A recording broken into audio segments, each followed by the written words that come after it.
Buen día, público espectador. El día de hoy les voy a hablar sobre la señalización de insulina vía PI3K diagonal AKT.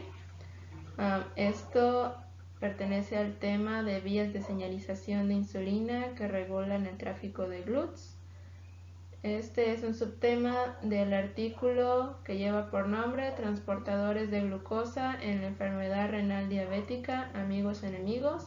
Este artículo fue publicado en la revista Frontiers in Endocrinology el 9 de abril de 2018. Su servidora es Wendy Estefanía Martínez Nájera y soy de la Universidad Autónoma de Campeche, de la Facultad de Medicina, y me encuentro estudiando la licenciatura en nutrición.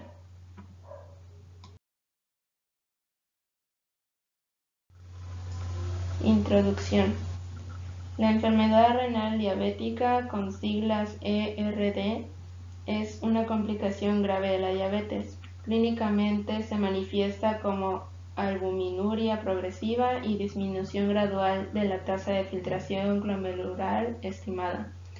La albuminuria progresiva es la pérdida de albumina en orina, la cual es una proteína producida por el hígado, la cual ayuda a mantener el líquido dentro del torrente sanguíneo sin que se filtre a otros tejidos.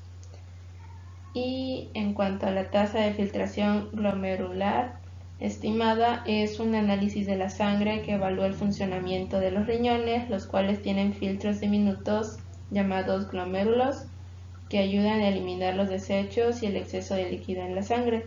Esta prueba estima cuánta sangre pasa por minuto a través de estos filtros. La incidencia acumulada de la enfermedad renal diabética en pacientes con diabetes tipo 1 es de 20 a 40% después de 20 a 25 años con diabetes. La diabetes tipo 2 puede permanecer sin diagnosticar durante varios años después del inicio de la enfermedad y, por lo tanto, los pacientes pueden tener esta enfermedad ya en el momento del diagnóstico. Se ha informado la prevalencia de albuminuria de bajo nivel en pacientes con diabetes tipo 2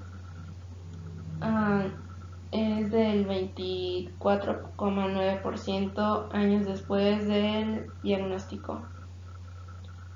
La enfermedad renal diabética debido a diabetes tipo 1 o tipo 2 es la principal causa de la enfermedad renal en etapa terminal. Los mecanismos fisiopatológicos que conducen al desarrollo de esta enfermedad siguen sin conocerse por completo. Se sabe que están involucrados factores genéticos, inflamación y alteraciones metabólicas. La hiperglucemia juega un papel central y también la resistencia a la insulina es un factor de riesgo para la enfermedad renal diabética y contribuye al desarrollo de la enfermedad. La hiperglucemia se refiere al aumento anormal de la cantidad de glucosa que hay en la sangre, y la resistencia a la insulina es la resistencia a la hormona que ayuda a controlar el nivel de glucosa en sangre. Esto está respaldado por estudios que muestran que la resistencia a la insulina se correlaciona con la microalbuminuria en diabéticos y sujetos no diabéticos. La albuminuria se desarrolla cuando la barrera de filtración glomerular, la membrana basal glomerular y las células epiteliales glomerulares, conocidas como podocitos, se alteran. Los podocitos son células renales adheridas a la membrana basal glomerular y parte esencial de la barrera de filtración, que previenen la pérdida de proteínas séricas en la orina. Los procesos del pie de los podocitos vecinos interactúan con uniones especializadas de célula-célula llamadas diafragmas de hendidura, localizadas entre los dominios basal y apical de los procesos del pie. Se ha sugerido que la lesión de podocitos tiene un papel fundamental en la patología de la enfermedad renal diabética. Durante la lesión de los podocitos se borran o aplanan y se desprenden de la membrana basal glomerular y la frecuencia de diafragmas de hendidura se reduce. Curiosamente, los podocitos son sensibles a la insulina y se ha demostrado que desarrolla resistencia a la insulina en modelos animales de diabetes. Al mismo tiempo, se ha propuesto la resistencia a la insulina como uno de los mecanismos clave que se asocia con el desarrollo y progresión de la enfermedad renal diabética. Esto despierta interés en las vías que regulan la sensibilidad a la insulina de los podocitos y específicamente a las perturbaciones de estas vías que conducen al desarrollo de resistencia a la insulina de las células especializadas. Comprender los mecanismos que conducen a una respuesta reducida de los podocitos a la insulina y las consecuencias funcionales ayudará a diseñar estrategias de tratamiento para prevenir la progresión de la enfermedad renal diabética.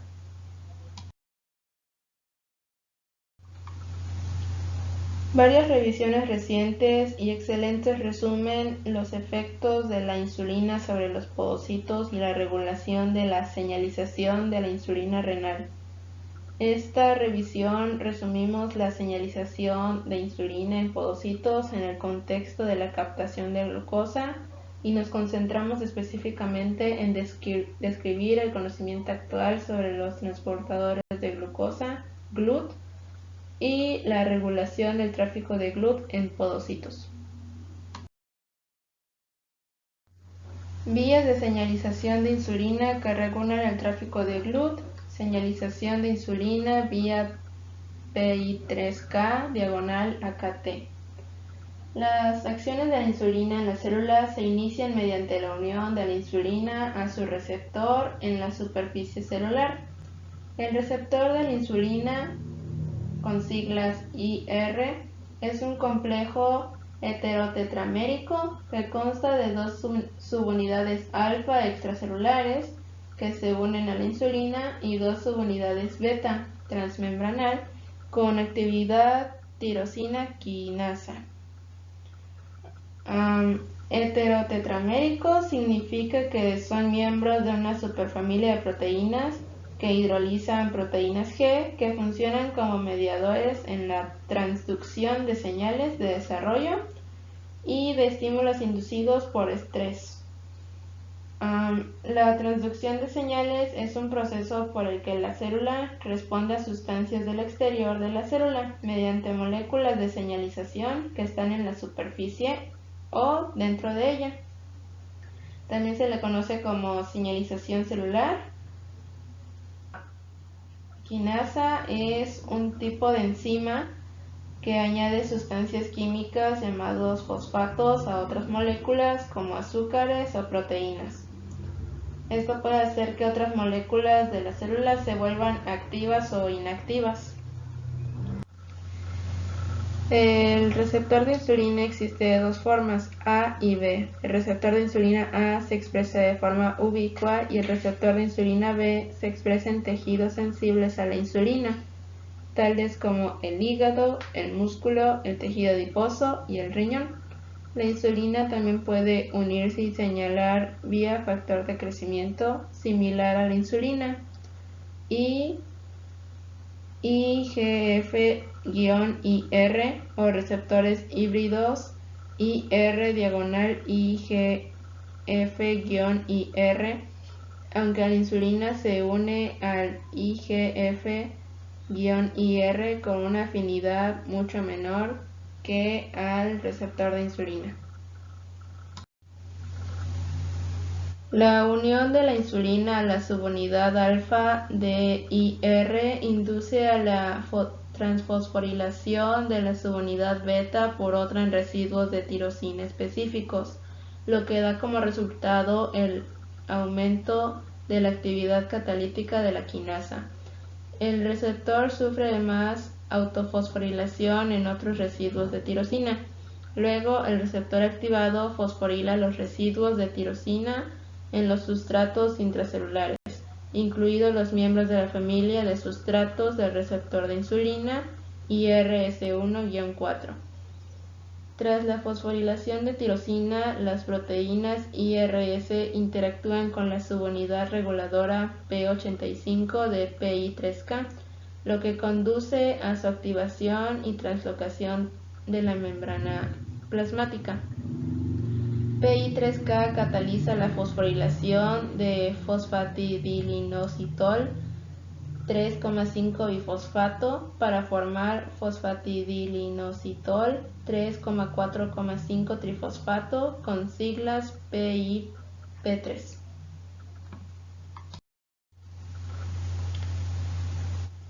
Aumento de la PIP estimulado por insulina da como resultado la fosforilación y activación de la serina treonina quinasa AKT, también llamada proteína quinasa B, con siglas PKB, lo que lleva a una cascada de eventos de señalización que coordinan el tráfico de GLUT4 a la membrana plasmática.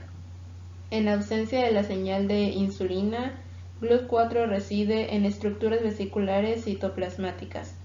Tras la estimulación con insulina, GLUT4 se clasifica en vesículas que corresponden a la insulina, IRB, que se trasladan a la membrana plasmática y conducen a la captación de glucosa en las células. Estas vesículas a menudo se denominan vesículas de almacenamiento GLUT4 o IRB. Sin embargo, las diversas vesículas que contienen GLUT4 son difíciles de distinguir entre sí y por lo tanto los llamaremos aquí generalmente como vesículas que contienen GLUT con siglas GCB. Varios estudios indican que no solo PI3K es esencial para la translocación de GLUT4 y la captación de glucosa, pero también otras señales generadas por la insulina participan en la estimulación de translocación de GLUT4.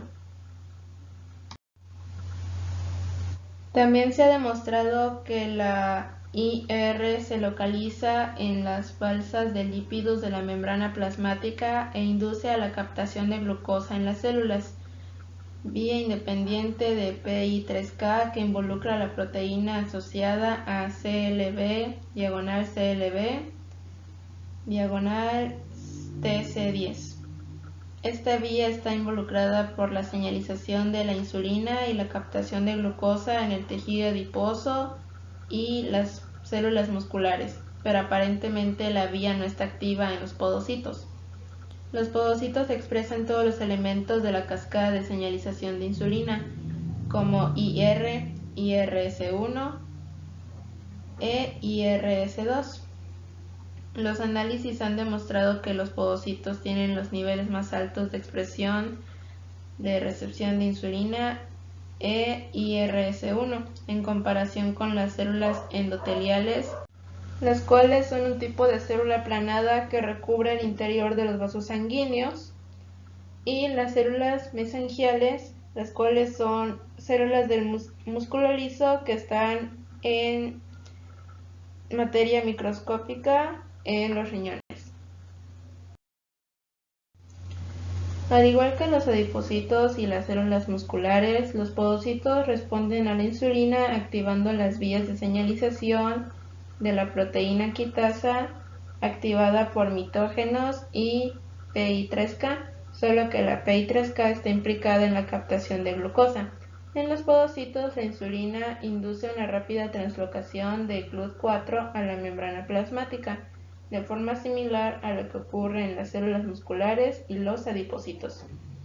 Esto induce la remodelación del citoesqueleto de actina cortical y la contracción, lo que permite que los podocitos respondan fisiológicamente al aumento de presión glomerular y la filtración que se produce después de una comida.